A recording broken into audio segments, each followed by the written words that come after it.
The storm outside raged, its fury manifesting in the relentless pounding rain against my windows. I huddled in my living room, wrapped in a blanket, trying to find comfort in the warmth of my home. But the unease gnawing at me was impossible to ignore. I had just settled in to watch a movie when I heard it, a faint creak, as if a floorboard had been stepped on.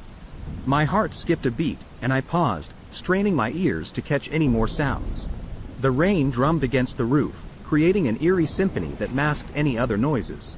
I told myself it was just my imagination, a result of the storm playing tricks on my mind. But then I heard it again, unmistakable this time, the soft rustling of curtains, as if someone had brushed against them. Panic gripped me, and I clutched the blanket tighter around me. I cursed my decision to live alone in this secluded cottage at the edge of the woods. I scanned the room, my eyes darting from shadow to shadow, searching for any signs of movement. Every familiar object seemed to transform into a potential threat, lurking in the corners of my vision. My heart raced, and beads of sweat formed on my forehead. I whispered to myself that I was being paranoid, that there was no way someone could have entered my locked house. But as I continued to listen, I became certain that I wasn't alone. My phone was across the room, and the thought of moving even an inch felt paralyzing. Then, from the corner of my eye, I saw it, a flicker of movement, a silhouette that disappeared as quickly as it had come. My breath caught in my throat, and I clamped a hand over my mouth to stifle a scream. The intruder was real, not a figment of my imagination. A cold dread settled in the pit of my stomach as I realized I had to do something.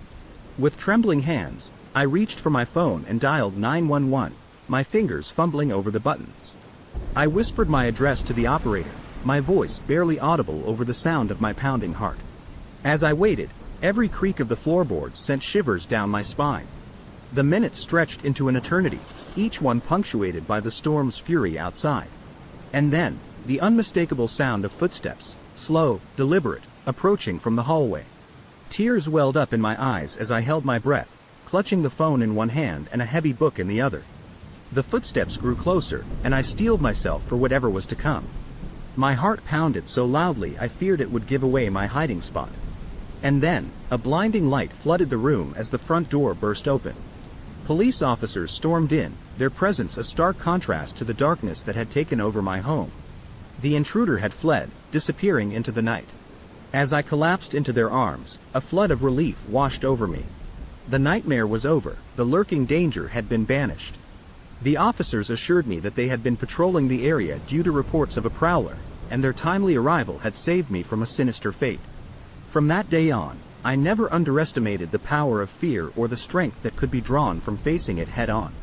The memory of the lurking intruder remained, a chilling reminder that darkness could invade even the sanctity of one's home.